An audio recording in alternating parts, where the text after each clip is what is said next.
Last तक हमारा जो है फार्मिंग इन पालमपुर में यहाँ से कराना है, ठीक है ना।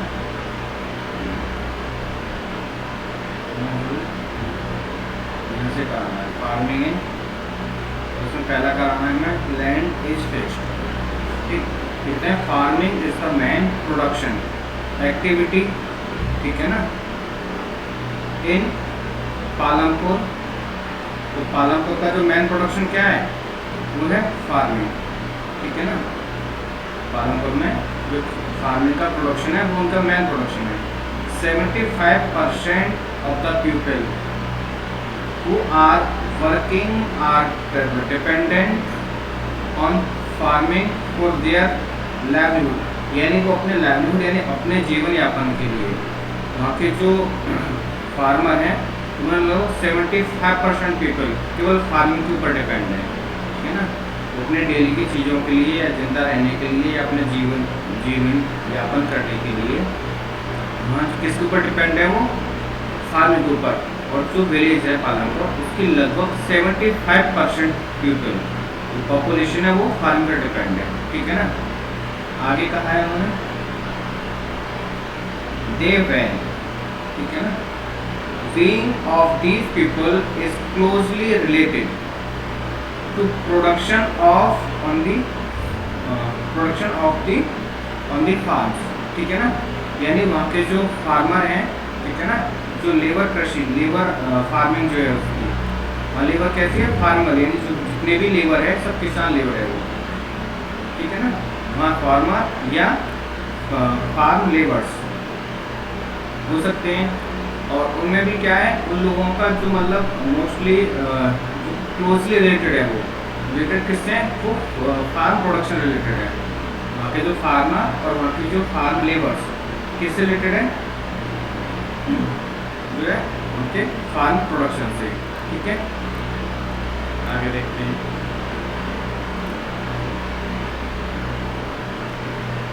But remember that there is a basic constraint in rising from the production, ठीक है ना, from the production। ये कह रहा है, लेकिन वह याद रखने की बात ये है जो फार्मिंग प्रोडक्शन में एक उनकी जो मेन कठिनाई है, ठीक है ना, जो उनकी मेन प्रॉब्लम है वो क्या है,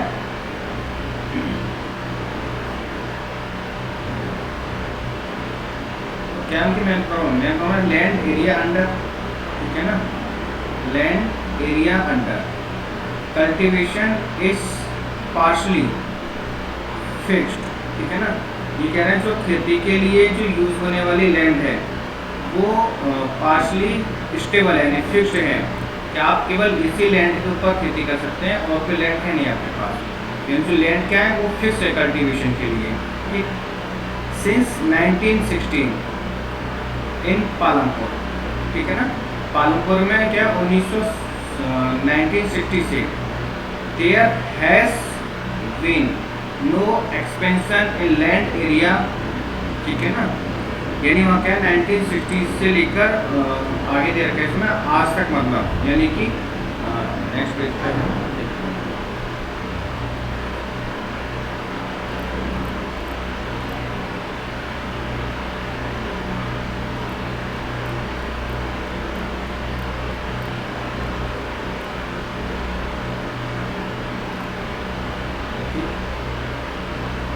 1960 से लेकर, ठीक है ना, पालमपुर में क्या है 1960 से लेकर आज तक, यानी कि इसमें मंथ दे रखा है जुलाई तक, ठीक है ना।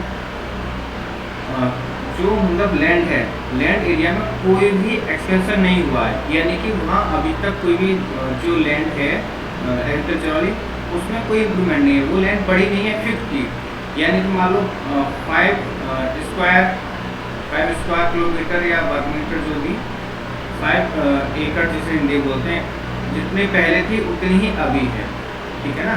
जिससे मालूम गज में बात करते हैं या गज में मान लें इनके पास मान लो 1000 स्क्वायर गज उस समय थी, ठीक है, तो आज भी इतनी है, उसमें कोई इम्प्रूवमेंट नहीं हुआ है 1960 से लेकर आज तक। By then some of the wasteland in the village had been converted to cultivable land. There exists no further scope to increase farms production, ठीक है ना, by the bringing new land under cultivation. कह रहा है उस time से लेकर गांव की कुछ जो वेस्ट लैंड है, यानी जिस पर कोई खेती वगैरह नहीं होती, उसे हिंदी में कहते हैं बंजर भूमि, ठीक है ना। तो गांव की जो वेस्ट लैंड है, कुछ वेस्ट लैंड है, उसको कृषि के लिए यानी फार्मिंग के लिए योग करने में भूमि में बदल दिया गया था। जो नई लैंड को क्या है, खेती योग्य यानी कृषि के योग्य, फार्मिंग के योग्य बनाकर कृषि उत्पादन को और बढ़ाने की कोई गुंजाइश नहीं है, ठीक है ना। यानी जो पहले ही इनके पास जो वेस्ट लैंड थी, ये उस लैंड को पहले ही फार्मिंग के लिए कन्वर्टेड कर चुके थे, ठीक है ना। लेकिन अब इनके पास कोई भी न्यू लैंड नहीं है जिसे ये फार्मिंग के लिए कन्वर्टेड कर सकें। यानी गाँव की जितने भी लैंड थी इन्होंने सारे यूज़ कर लिया, ठीक है ना। अब बॉक्स में क्या दे रही है, बॉक्स देखते हैं। बॉक्स है आपका teach standard unit of measuring land इस हेक्टेयर, यानी लैंड को मेजर करने की जो स्टैंडर्ड यूनिट क्या है, वो क्या है, हेक्टेयर है, ठीक है ना। यानी through in the village you may be find, ठीक है ना, you may be find land areas being discussed in local unit such as bigha, guntha etc. ये कह रहे हैं जो स्टैंडर्ड यूनिट है लैंड को मेजर करने की वो हेक्टेयर है, लेकिन गांव लेवल पर लोकल एरियाज में कुछ और यूनिट भी चलती हैं। तो यूनिट है बीघा, ठीक है ना, guntha etcetera. 1 hectare equal the area of square, ठीक है ना। ये कह रहे हैं जो 1 हेक्टेयर है वो 100 मीटर स्क्वायर वाले 100 मीटर स्क्वायर के बराबर होती है, ठीक है ना। 1 hectare equal the area of a square with one side measuring 100 metre, यानी जिस स्क्वायर की एक साइड 100 मीटर की होती है उसके बराबर होगी, ठीक है ना।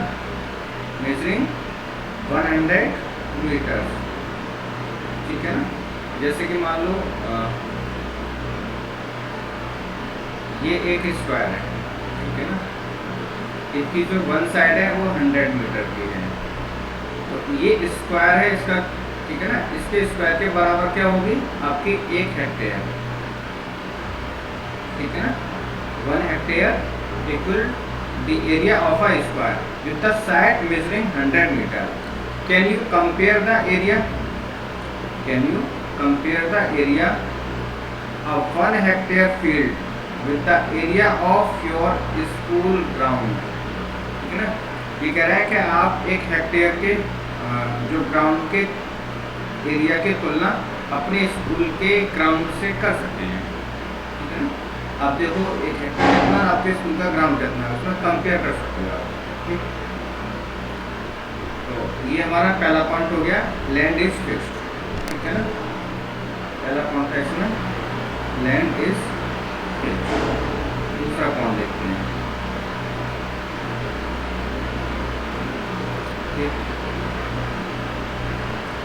दूसरा पॉइंट है is there a way one can grow more from the same land, ठीक है ना। मतलब इसको हिंदी में कहते हैं क्या उसी भूमि से अधिक पैदावार करने का कोई तरीका है। यानी जो लैंड थी वो तो फिक्स थी, पहले पॉइंट में कहा था लैंड क्या है, फिक्स है। अब कोई लैंड इंप्रूवमेंट नहीं हो सकती है और प्रोडक्शन भी उतना ही हो रहा है, तो कह रहे हैं क्या कोई ऐसा तरीका है जिससे ही हम उसी लैंड का यूज़ करके प्रोडक्शन बढ़ा सकें। क्योंकि लैंड तो हम बढ़ा नहीं सकते, लेकिन ये कोई ऐसा तरीका सोचना चाह रहे हैं, ऐसी कोई प्लानिंग करना चाह रहे हैं जिससे प्रोडक्शन उसी लैंड का ज़्यादा होता है, ठीक है ना। तो कह रहे हैं in the kind of crops grown and facilities, ठीक है ना, अवेलेबल, क्या जिस प्रकार की फसल पैदा की जाती है और जैसी सुविधा उपलब्ध है, ठीक है ना। कह रहे हैं in the kind of crops grown and facilities available, कह रहे हैं यहाँ जिस प्रकार की मतलब जो क्रॉप है, ठीक है ना, वो इसकी मतलब पैदा करते हैं और जैसी सुविधाएं उपलब्ध हैं उन्हें देखते हुए क्या करें, Palampur would resemble a village of the western part of the state of Uttar Pradesh. ठीक है ना, उन्हें देखते हुए पालमपुर उत्तर प्रदेश के, ठीक है ना, वेस्ट पार्ट के गांव की तरह लगता है। ये पालमपुर का कहाँ का गांव होता है, उत्तर प्रदेश के वेस्टर्न पार्ट का। अगर पालमपुर की कंडीशन देखें, उनकी लैंड देखें और क्रॉप्स देखें, तो इन सब के अकॉर्डिंग जो पालमपुर है, जो पालमपुर विलेज है, वो हमें वेस्टर्न यूपी का पार्ट लगता है। ठीक है ना। अब कह रहे हैं all land is cultivated in Palampur. ठीक है ना, पालमपुर की जितनी भी लैंड है वो सब क्या है, कल्टिवेटेड है, यानी खेती के लिए है, उसका फार्मिंग कर सकते हैं, सारी लैंड की फार्मिंग के लिए योग्य है। No land is left idle. ठीक है ना, कह रहा कोई भी लैंड उनकी बेकार नहीं छोड़ी जाती। ऐसे नहीं है कुछ लैंड उनके फालतू पड़ी, कोई क्रॉपिंग ही नहीं हो रही। कह रहे हैं गाँव की जितनी भी लैंड है, ठीक है ना, वो सब की सब क्या है, कल्टिवेटेड है, उसमें खेती कर सकते हैं। आप कोई भी लैंड को खाली नहीं छोड़ सकते हैं। ड्यूरिंग दी रेनी सीजन, ठीक है ना, खरीफ फार्मर्स ग्रो ज्वार एंड बाजरा।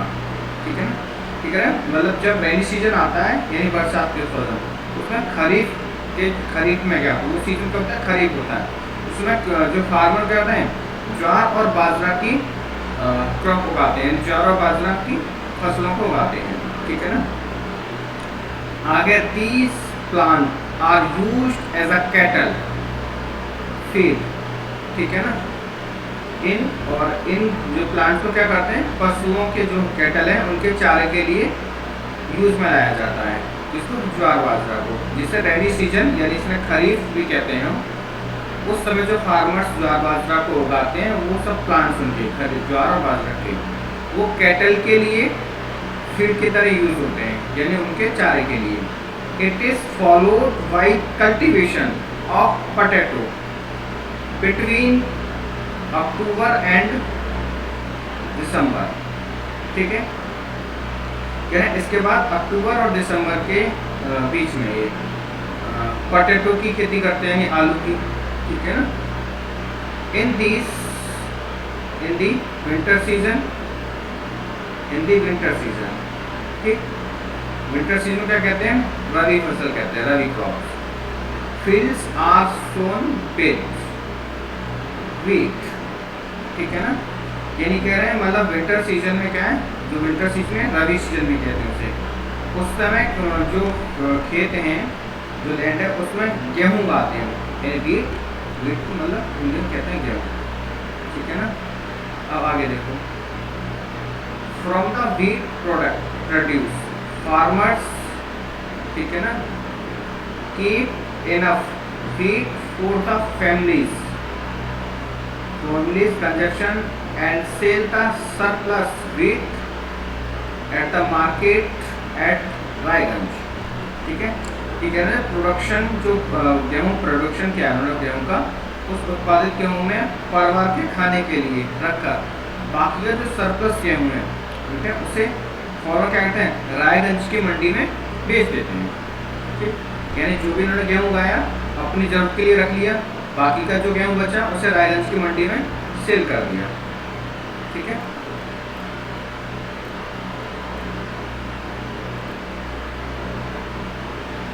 आगे देखो, a part of the land area is also devoted to sugarcane which is harvested one every year। ठीक है, कह रहे हैं भूमि के जो एक पार्ट है उस पार्ट पे ये क्या है, शुगर कैन की खेती भी की जाती है, जिसकी मतलब ईयर में ये एक बार काट लेते हैं उसे, हार्वेस्टेड वंस एवरी ईयर। उससे क्या करते हैं, ये मतलब एवरी ईयर में एक बार उसे हार्वेस्टेड काट लेते हैं।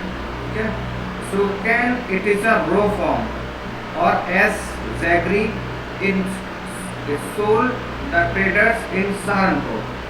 तो क्या कर रहा है, जो शुगर कैन अपने जो रॉ रूप में होता है या उसे गुड़ के रूप में शाहपुर के व्यापारियों को बेच देते हैं। ठीक है ना। तो गेहूँ को ये रायगंज की मंडी में, और जो शुगर केन है उससे जो उसका रॉ फॉर्म्स और एज अ जैगरी कहते हैं गुड़ को, ठीक है ना, उसको ये क्या कर देते हैं, शाहपुर के जो ट्रेडर्स हैं उनको सेल कर देते हैं, बेच देते हैं, ठीक है ना। आ गया था the main reason why farmers are aware to grow 3 different crops in a year in Palampur is due to well developed system of irrigation। ये क्या है, पालमपुर में क्या है, एक साल में जो फार्मर्स हैं वो 3 अलग अलग टाइप की क्रॉप को पैदा करते हैं, ठीक है ना, ग्रो करते हैं, क्योंकि वहाँ जो इरिगेशन की सुविकसित यानी डेवलप सिस्टम इरिगेशन का, जो सिंचाई होती है पानी देने वाली खेतों में, से इरिगेशन कहते हैं। तो पालमपुर में क्या है, पालमपुर में इरिगेशन का वेल डेवलप सिस्टम है, जिससे कि वो एक ईयर में 3 क्रॉप्स को ग्रो कर सकते हैं, ठीक है ना। आ जाओ, electricity came early to Palampur, ठीक है, क्या है, पालमपुर में जो इलेक्ट्रिसिटी है वो जल्दी आ गई थी, इसलिए its major impact was to transform the system of irrigation। Clear, क्या उसका जो मुख्य इफेक्ट पड़ा था वो है कि यहाँ जो इरिगेशन का सिस्टम है वो काफ़ी बदल गया, ट्रांसफॉर्म हो गया, ठीक है ना। It's major impact was to transform the system of irrigation. Electricity जल्दी आ गई, तो इलेक्ट्रिसिटी के जल्दी आने से वहाँ जो इरिगेशन का सिस्टम था वो ट्रांसफर हो गया, ठीक है ना, उसमें चेंजमेंट आ गया। आगे देखो, Persian wheels were till then used by farmers to draw water from the well and irrigate small fields. ठीक, ये कह रहे हैं उससे क्या हुआ था, जो फार्मर्स हैं वो वेल के, ठीक है ना, वेल से रहेट जो इन्होंने दे रखा है, पर्शियन मतलब पर्शियन होता है रहेट, मतलब जिसे हाथों से लोग या बैल वगैरह जो होते थे उनसे चलाते थे, मतलब पानी वाटर निकालकर छोटे छोटे जो स्मॉल उसके लैंड हैं, जो खेत हैं, ठीक है ना, इरिगेशन स्मॉल फील्ड्स, ठीक है, उनमें क्या करते हैं, इरिगेट करते थे। पहले क्या थे, ये पर्शियन फील्ड से निकालते थे, फिर बाद में कुआं से निकालकर छोटे छोटे जो लैंड हैं, जो खेत थे, उनको इरिगेट करते थे। After people saw that the electric run too well could irrigate much, ठीक है ना। आगे देखते हैं,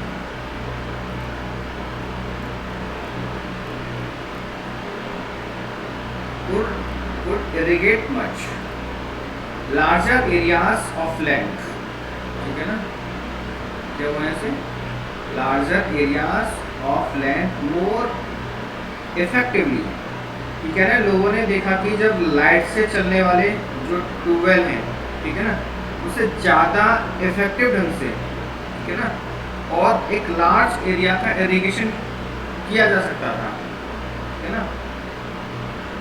पहले तो ये क्या करते थे, जो ट्यूबवेल्स हैं और जो मतलब रहेट कहते हैं पर्शियन वेल्स, उनसे ये वाटर निकाल के छोटे छोटे एरियाज को इरिगेट करते थे। लेकिन जब इलेक्ट्रिसिटी आ गई तो उन जगह इलेक्ट्रिसिटी चलने वाले ट्यूबवेल हैं वो काफ़ी बड़े एरिया को, लार्ज एरियाज को इफेक्ट कर सकते हैं, यानी इरिगेट कर सकते हैं बहुत जल्दी। तो इसका भी फर्क हुआ। They first few tubewell were installed by the government, ठीक है ना। कह रहे हैं क्या कह रहे हैं, स्टार्टिंग में जो ट्यूबवेल था, ठीक है ना, जो फर्स्ट ट्यूबवेल था वो गवर्नमेंट द्वारा लगाए गए थे, ठीक है ना। The first few tubewells were installed by the government, यानी स्टार्टिंग में कुछ ट्यूबवेल्स गवर्नमेंट ने लगवाई थी। Soon however farmers started setting up private tubewells, उससे क्या हुआ, पर जल्दी वहाँ के फार्मर्स ने अपने जो प्राइवेट ट्यूबवेल्स लगाने शुरू कर दिए। As a result by mid 1970s the entire cultivated area of 200 hectares, ठीक है ना, was irrigated। और क्या हुआ, इसका रिजल्ट ये हुआ कि 1970 के टाइम पीरियड तक, ठीक है ना, 1970 the entire cultivated area of 200 hectares was irrigated, और वहाँ 200 हेक्टेयर के पूरे इरिगेट क्षेत्र में सिंचाई होने लगी, ठीक है ना। तो कल्टिवेटेड एरिया था उनका 200 हेक्टेयर्स जिसमें वो क्रॉप को ग्रो करते थे, वो पूरा का पूरा वहाँ इरिगेट होने लगा, ठीक। जबकि पहले स्मॉल स्मॉल पार्ट में इरिगेट हो रहा था, लेकिन इलेक्ट्रिसिटी ट्यूबवेल से क्या हुआ, वो एक लार्ज एरिया को इरिगेट करने लगे, ठीक है ना। आगे देखते हैं।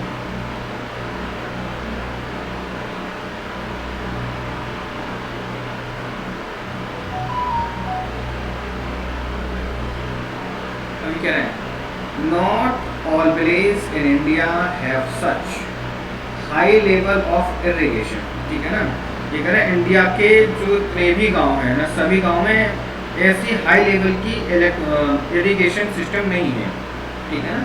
High level of irrigation system India के ज़्यादातर गाँव में नहीं है। Apart from the riverine plains coastal regions in our country are well as irrigated, ठीक।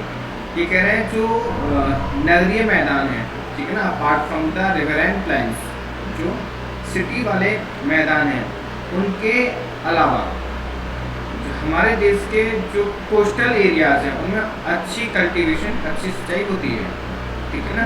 जैसे मान लो अपना अलीगढ़ ये सब क्या है, रिवराइन प्लेन्स हैं। इनके अकॉर्डिंग देखें हम, इनके अलावा देखें तो जो कोस्टल रीजन्स हैं वहाँ जो इरिगेटेड सिस्टम वो अच्छा है, ठीक है ना। Our country are well irrigated, और कह रहे हैं इन कॉन्ट्रास्ट, ठीक है ना, plateau region such as the Deccan plateau have low levels of irrigation, ठीक है ना। ये कह रहे हैं इसके अपोजिट देखें तो जो प्लेट्यू रीजन है जैसे कि साउथ प्लेट्यू में, ठीक है ना, वह इरिगेशन कम होती है, ठीक है ना, लो levels of irrigation of the total cultivated area in the country, ठीक है ना, a little areas than 40% is irrigated even today, ठीक है ना। कह रहे हैं, ये कह रहे हैं हमारी कंट्री के आज भी जो टोटल लैंड है, लैंड एरिया है, जो कल्टिवेटेड लैंड एरिया है, वो 40% से भी कम एरिया में इरिगेशन होता है, ठीक है। या तो 40% से भी कम एरिया में इरिगेशन होता है। आगे है in the remaining areas farming is largely depend on rainfall, और ज़्यादातर वहाँ एरिया क्या है, जो बाकी शेष एरिया जो बचे हैं, जो रिमेनिंग एरिया बचा है वो रेनफॉल के ऊपर डिपेंड होते हैं। जब बारिश होगी तब मतलब सिंचाई वगैरह हमारा इरिगेशन अच्छे से हो जाएगा। केवल 40% पर तो बहुत ज़्यादा कम है, ठीक है। तो ये हो गया अपना यहाँ तक। आगे देखते हैं।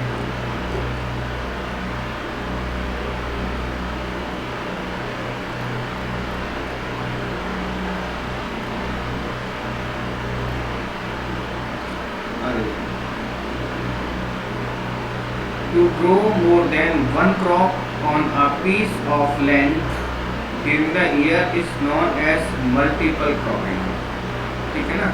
ये कह रहे हैं एक ईयर में यानी 1 ईयर में किसी लैंड पर एक से ज़्यादा क्रॉप को ग्रो करना, वहाँ क्या कहलाता है, मल्टी क्रॉपिंग सिस्टम कहलाता है, ठीक है ना। मल्टी क्रॉपिंग सिस्टम कहलाएगा वो। To grow more than one crop on a piece of land during the year is known as multi cropping, यानी कि एक ईयर मानी एक साल के अंदर उसी लैंड पर, ठीक है ना, एक ही लैंड पर एक से ज़्यादा क्रॉप करना क्या कहलाता है, मल्टी क्रॉपिंग कहलाता है, ठीक है ना। आगे it is the most common way of increasing production on a given piece of land, ठीक है ना। यानी यह भूमि के किसी एक टुकड़े में जो प्रोडक्शन होता है, प्रोडक्शन बढ़ाने की सबसे सामान्य जनरल सिस्टम है, ठीक है ना, सबसे सामान्य प्रणाली है।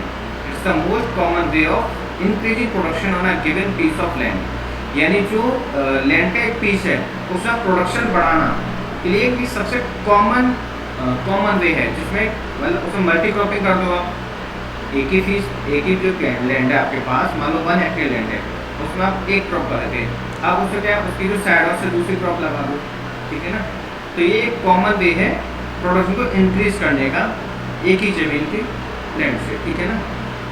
आगे देखो, ऑल फार्मर्स इस Palampur grow at least 2 main crops, mainly are growing potato as the third crop in the past 15 to 20 years, ठीक है ना, past 15 to 20 years। ये कह रहे हैं पालमपुर के जितने भी फार्मर्स हैं वो कम से कम क्या है 2 main crop करते हैं, ठीक है ना, एटलीस्ट 2 main crops।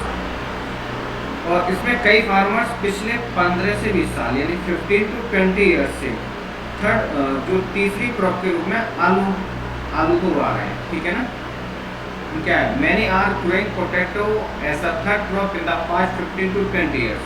कुछ फार्मर्स हैं पिछले 15 से 20 ईयर से जो थर्ड क्रॉप के रूप में पोटैटो उगा रहे हैं, क्योंकि पालमपुर की जो मेन क्रॉप कौन सी है, मेन 2 क्रॉप्स हैं, ठीक है ना। थर्ड क्रॉप क्या कर दी इन्होंने, पोटैटो बना दी कुछ फार्मर से, ठीक है।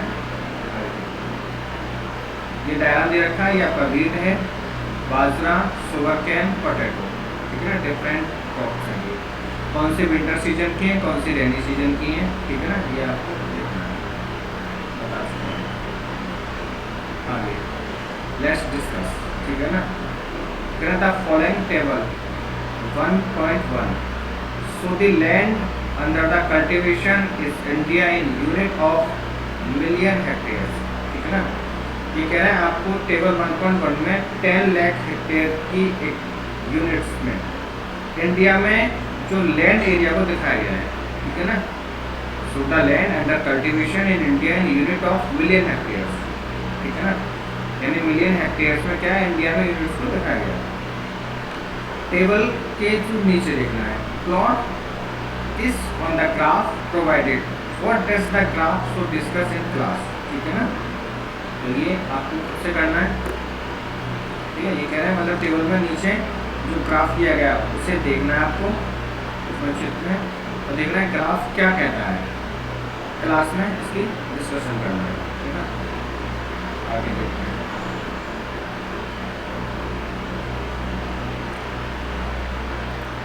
ये आपका ग्राफ है, ठीक है।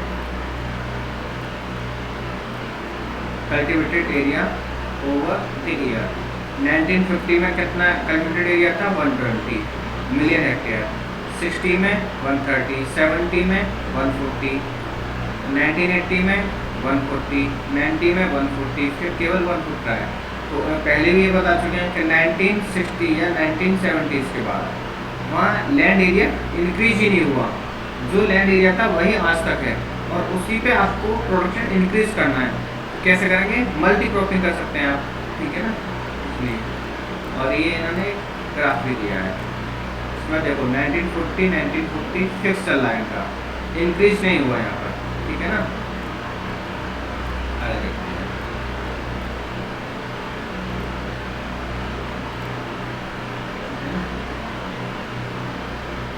आगे देखते हैं, तो कह रहे हैं it is the important, ठीक है ना, it is the important to increase the area under irrigation, why, it is the, कह रहे हैं आप पालमपुर में पैदा की जाने वाली फसलों के बारे में पढ़ चुके हैं, अपने क्षेत्र में पैदा की जाने वाली फसलों की सूचना के आधार पर, इंफॉर्मेशन आधार पर, you have read about the crops grown in Palampur, fill the following table based on information on the crops grown in your region, ठीक है ना। ये कहना चाह रहे हैं अपने जो एरिया है, अपने एरिया में जो ग्रो की जाने वाली क्रॉप्स की इंफॉर्मेशन के बेस पर एक टेबल बनाइए, आपको जो टेबल दे रहे हैं उसको आपको फिल करना है, ठीक है ना। कह रहे हैं यू हैव सीन, ठीक है ना, you have seen that one way of increasing production from the same land is by multiple cropping, ठीक है ना। कह रहा है आपने देखा है कि एक ही लैंड के टुकड़े से प्रोडक्शन बढ़ाने का एक तरीका क्या है, क्या है मल्टी क्रॉपिंग सिस्टम है। The other way is to use modern farming methods, ठीक है ना। और ये क्या है, दूसरा तरीका क्या है, मतलब फार्मिंग इंक्रीज करने का मॉडर्न फार्मिंग सिस्टम है, ठीक है ना। या तो मल्टी क्रॉपिंग करो या फिर आप मॉडर्न फार्मिंग मेथड्स का फॉलो करो, ठीक है। आगे देखो,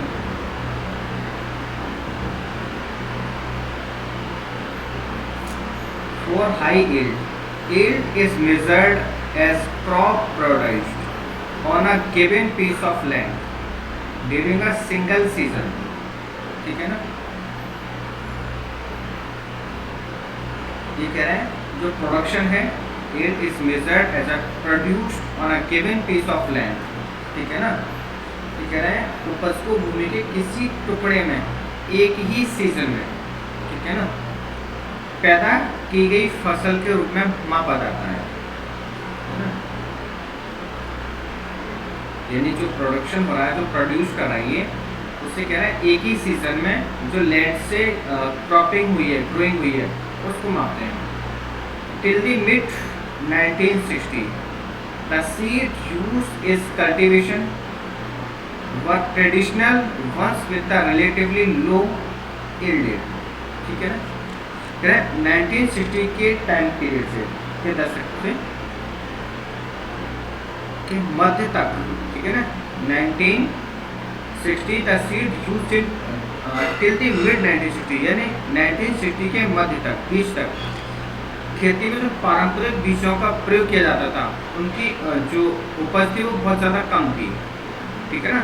the seeds used in cultivation were traditional ones with relatively low yields, यानी जो ट्रेडिशनली यूज हो रहे थे 1960 से, उनकी जो क्या थी, उनकी जो कल्टीवेटेड थी वो बहुत ज़्यादा कम थी, उनकी जो यूज था, उनका जो उपज थी, जो प्रोडक्शन था, बहुत ज़्यादा कम था। Traditional seeds need less irrigation, ठीक है ना। तो ट्रेडिशनल सीड्स की कमी क्या थी, वहाँ क्या इरिगेशन की कम जरूरत होती थी, बहुत ज़्यादा इरिगेशन की जरूरत नहीं थी हमें, ठीक है ना। Farmers use for during and other natural manure as fertiliser, ठीक है ना। फार्मर क्या करते थे, फर्टिलाइजर के रूप में जो गांव से गोबर वगैरह होता था, ठीक है ना, या जो अदर नेचुरल खाद होती थी, ठीक है ना, नेचुरल जो फर्टिलाइजर था, and other natural manure as fertiliser, जो नेचुरल मैन्योर था उसको फर्टिलाइजर की तरह यूज करते थे, या तो गोबर या तो natural manure as a fertiliser की तरह यूज होता था। All these are readily available with the farmers who did not have to buy them, ठीक। ये कहना चाह रहा है कि ये सब जो फार्मर के पास उस समय बहुत जल्दी उपलब्ध हुआ करते थे, ठीक है ना। All these were readily available, बहुत जल्दी अवेलेबल हो जाती थी सारी चीज़ें, इन्हें उन्हें खरीदना नहीं पड़ता था, ठीक है ना। With the farmers who did not have to buy them, और क्या करते हैं, फर्टिलाइजर को बाय नहीं करते थे, क्योंकि उनके पास ये क्विकली अवेलेबल होते थे। आगे देखो,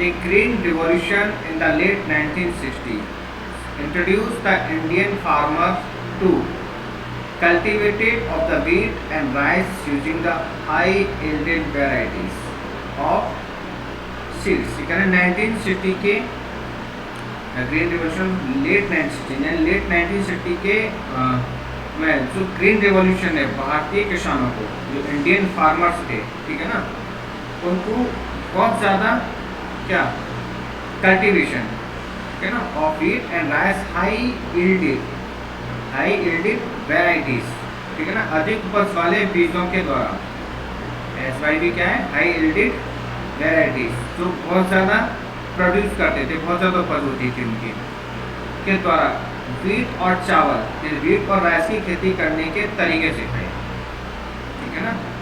इसके व्हीट और राइस की खेती करने क्या हुए तरीके सिखा दिए। Compare to the traditional seeds, ठीक है ना, किसके में ट्रेडिशनल सीड्स से कंपेरिजन में, द HYV यानी high yielded variety seed promise to produce much greater amount of grain on a single plant. ठीक है ना, ये कह रहे हैं इसका रिजल्ट ये हुआ कि जमीन के उसी टुकड़े से पहले की अपेक्षा बहुत ज़्यादा ग्रेन्स इंक्रीज होने लगे, यानी बहुत ज़्यादा उत्पादन का बढ़ गया। ठीक है ना, as a result the same piece of land would now produce for larger quantities of food grains than was possibly earlier। ठीक है ना, अच्छा क्लियर हो गया होगा ये। जो सेम पीस ऑफ लैंड, यानी जो लैंड का जो पीस था पहले वाला ही, उस पे ही पहले से बहुत ज़्यादा, यानी for larger quantities of food grains, बहुत ज़्यादा क्वांटिटी ऑफ फूड ग्रेन्स की उपज होने लगी। ठीक है ना, as very in high yielded variety seeds, however need plenty of water and also chemical fertilizer and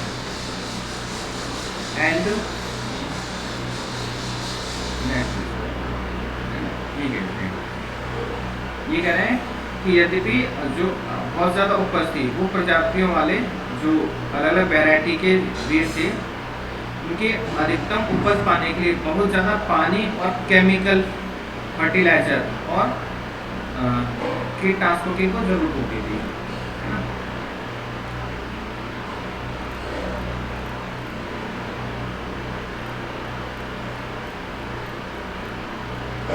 pesticides, कीटनाशकों क्या कहते हैं, pesticides.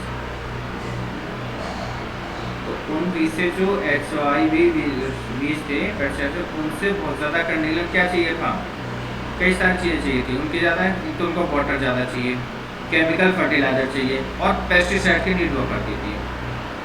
Higher yielded were possible only from a combination of HYV seeds. ठीक है ना, कह रहे अधिक उपज केवल अति उपज प्रजातियों वाले बीजों, ठीक है ना, जो HYV सीड से उन बीजों, इरिगेशन, केमिकल फर्टिलाइजर, ठीक है ना, और पेस्टिसाइड आपके संयोजन से ही संभव थी।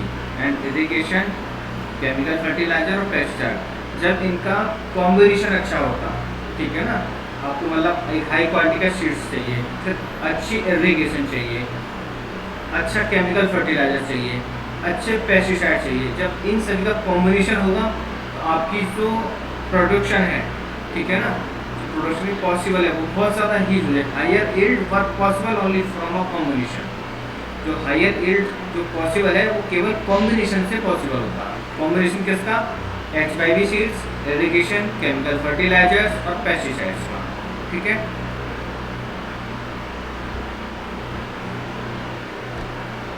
अब यहाँ से जो आगे है वो नेक्स्ट क्लास में देखते हैं। चलो इसको कंप्लीट कर लेते हैं, फिर बाकी नेक्स्ट क्लास में देखते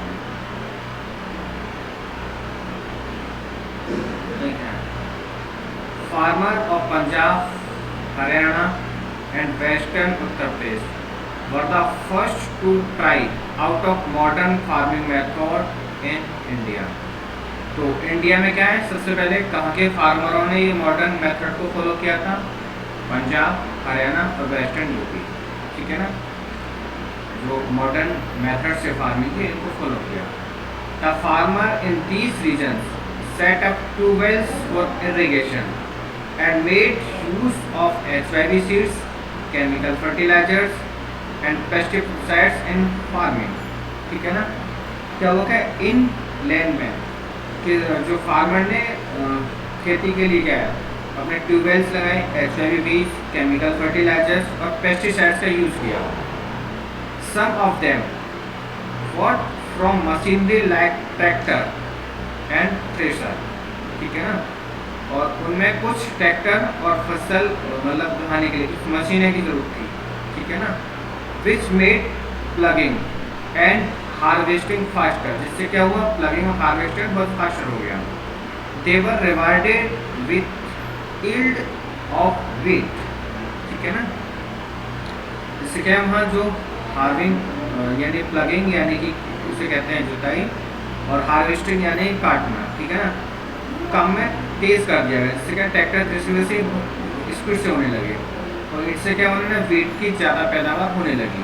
ठीक है ना, they were rewarded with high yield of wheat, wheat की बहुत ज़्यादा हाई यील्ड हो गई, यानी उत्पादन उसका बहुत ज़्यादा हो गया व्हीट का, ठीक है ना। In Palampur the yield of wheat grown from the traditional varieties was 1300 kg per hectare, ठीक है ना। यानी जब वो ट्रेडिशनल तरीके से जब उत्पादन कर रहे थे, प्रोडक्शन कर रहे थे, केवल 1300 kg, ठीक है ना। With the HIV seeds the yield went up to 32 kg per hectare, और जब HIV सीड्स का यूज़ किया उन्होंने तो कितना, तो उनका जो प्रोडक्शन था वो यील्ड कितना हो गया 3200 पर हेक्टेयर, यानी 30 से 32 हो गया सीधा। There was a large increase in the production of wheat, और उसमें सबसे ज़्यादा प्रोडक्शन किसका हुआ, व्हीट का हुआ, ठीक है ना।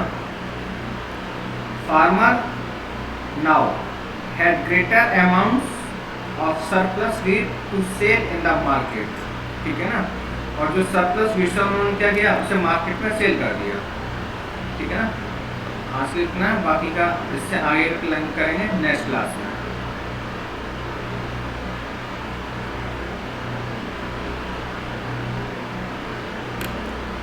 हाँ, कोई डाउट तो नहीं है?